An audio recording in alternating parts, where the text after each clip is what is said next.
सांब जगा शिव सांब जगा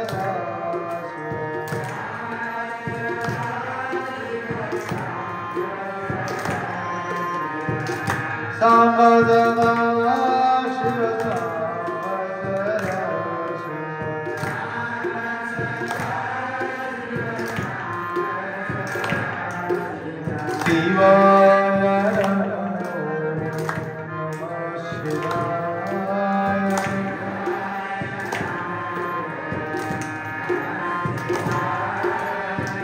शिवाय शिवाय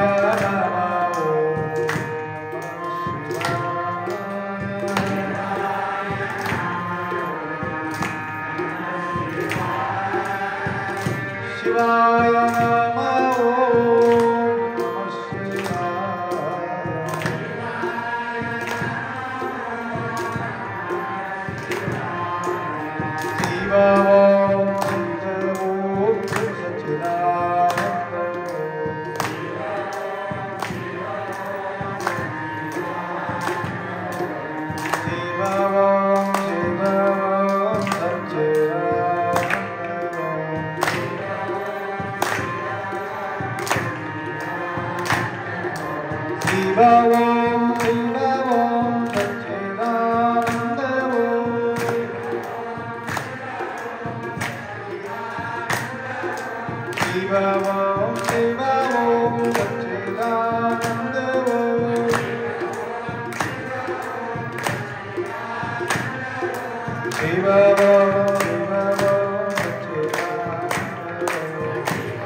सच्चिदानंद सद्गुरुनाथ महाराज की जय।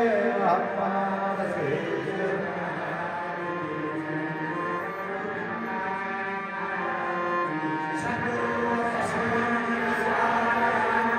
संत शिरोमणि मन्मस्वामी महाराज की जय। वैराग्य निधि अक्कमादेवी माता त्रैलोक्य संपदालेखनमल्लेखनवित्तये सच्चिदानन्दरूपाय शिवाय ब्रह्मणे नमः।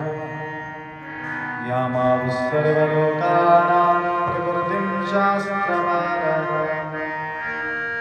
तां धर्मचारिणीं शम्भो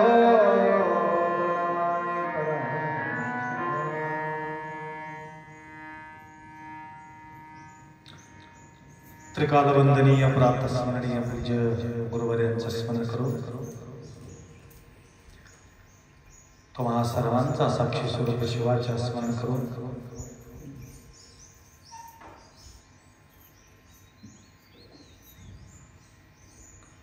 अनेक देवी देवता त्यांच्या कल्याणार्थ आशुतोष भगवंताचा पूजा प्रत्येक देवी देवता केलेले आहे।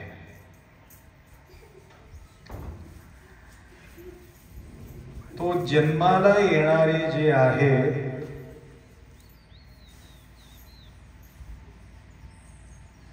मानव कुलजाती, या मानव कुलकोटीमध्ये जन्म घेतल्यानंतर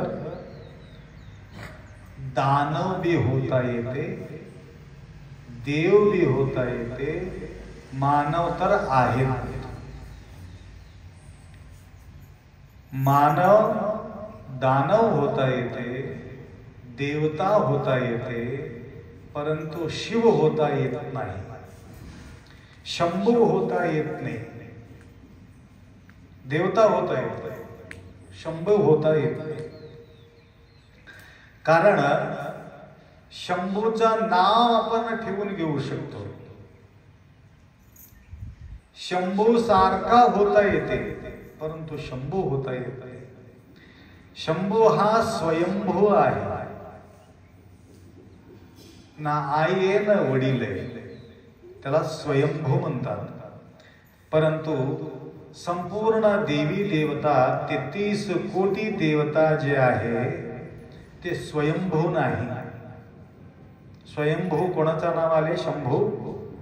शंभू हा नाव फक्त शिवाला आलेले आहे. कारण तो आईच्या उदरातून तो जन्म घेत नाही. कारण ओतप्रोत संपूर्ण विश्वात भरलेले विश्वनाथ आहे, विश्वात भरलेले आहे. म्हणून त्यांच्या पूजा करणं भयानक कठीण आहे. वाराला कसं पूजा करता येते? शक्तीला कसं पूजा करता येते? त्यांच्या आराधना त्या प्रकारे होत नाही. म्हणून आपल्या भक्तांच्या समाधानासाठी लिंगाच्या रूपामध्ये देव दानव मानवासाठी शंभू लिंगाच्या माध्यमातून विराजमान आहे. तर साकार स्वरूपामध्ये हे साक्षात देव आहे म्हणूनच पूजा करायचं. काल मी तुम्हाला बोललो,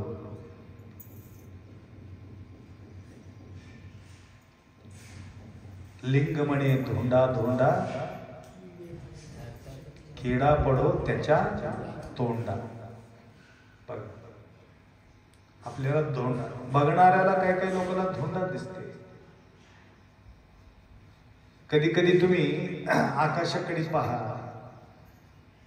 घोडा दिसते, कोणाला काय दिसते, काय दिसते, वेगळं वेगळं रूप बघणाऱ्याच्या दृष्टी आहे. त्या प्रकारे देवाला पाहण्याचा दृष्टी निर्माण व्हावा लागतो. अशा प्रकारचे दृष्टी भरलेले जो डोळा आहे भगवंताशिवाय त्यांना दृष्टी अगोचर होत नाही. निष्ठा सकाळी सकाळी आम्ही ऐकलो, घोड्याला हे बांधतात म्हणे असं पट्टी पट्टी बांधतात असं आजूबाजूचं दिसून. आमच्या डोळ्याला सुद्धा तसं पट्टी बांधून घ्यावं, म्हणजे काहीतरी आणून घेऊ नका खरेदी. आमच्या दृष्टी नीट असावं, म्हणजे फक्त वाटच दिसावं. त्या प्रकारे फक्त शिवा सोडून दुसरं अन्य देवता त्याला दिसता कामा नये. शिववीन अन्य करिता उपाय, जाणा तो अपाय होती सर्व. म्हणून शिवभक्तांनी पट्टी बांधून घ्यायचं. वेगळं वेगळं दृश्य दिसू नये, दिसलं तर गोंधळ होते. घोड्याला का बांधतात? म्हणजे हिरवगार दिसले की तिकडे ओढून नेते, काहीतरी गडबड दिसली की तिकडे ओढून नेते. म्हणून कुठेही ओढून घेऊन जाऊ नये, फक्त वाट धरूनच जावावं. असं म्हणून तुम्हाला गुरुमाऊली लिंग दिलेले आहे. फक्त लिंगाशिवाय दुसरा अन्य विचार आपल्या मनात येता कामा नये. फक्त शिव,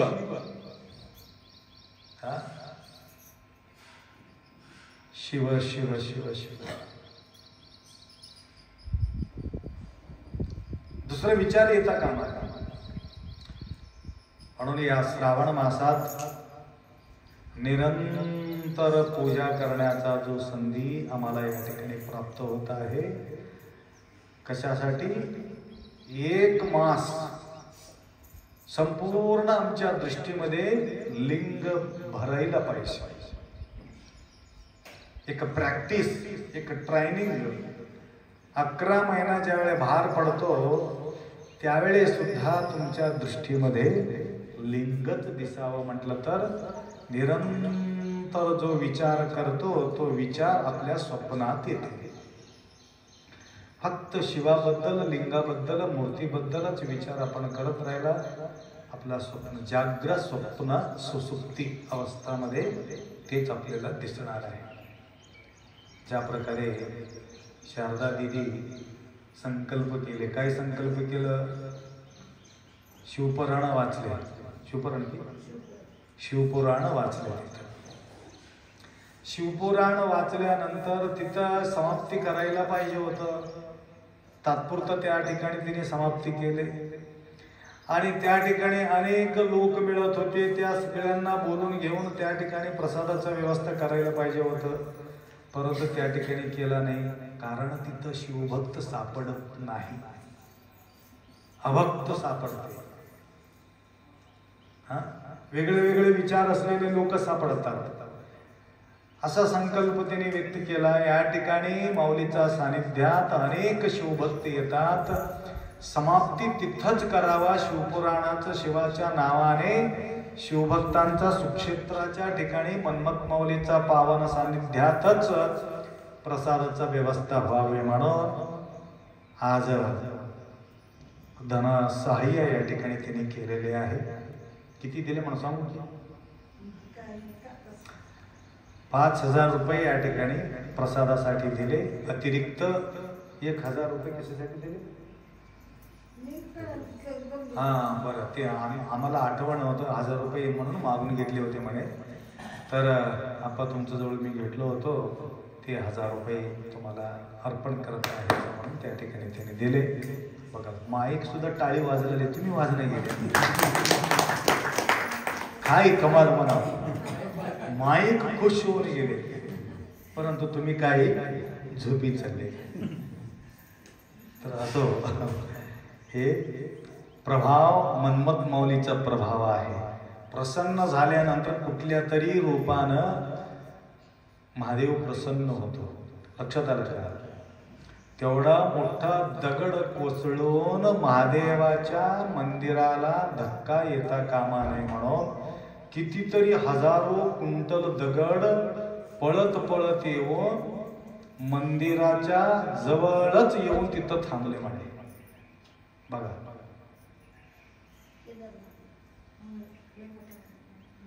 दगडाला सुद्धा देव बोलतो, माईकला सुद्धा देव बोलतो, परंतु ऐकणाऱ्याच्या कॅपॅसिटी पाहिजे, बघण्याची दृष्टी पाहिजे, तरच आपल्या लक्षात येते.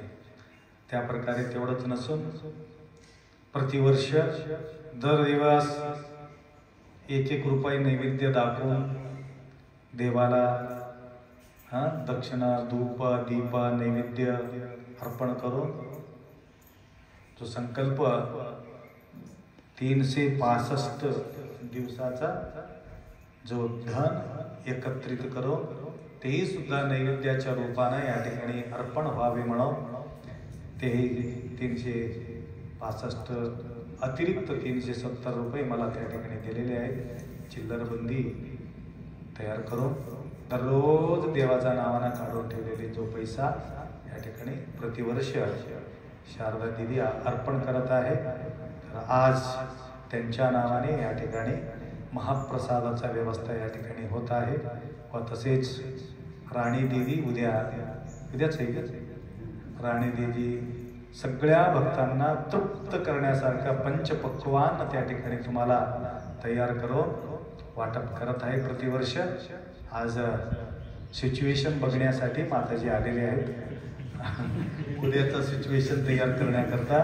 तसं न जाता हो पंचपक्वान्न ग्रहण करून जायचं उदगीरची मंडळी, नाहीतर तसंच निघून जाईल पंचमी. आजच चलो का? बरं, तुमच्यासाठी काढून ठेवतो. तर माऊलीचा आशीर्वाद तुम्हाला निरंतर लाभ एवढा अपेक्षा व्यक्त करून 2 शब्द या ठिकाणी विराम करू. सांबजे नम पार्वती हर हर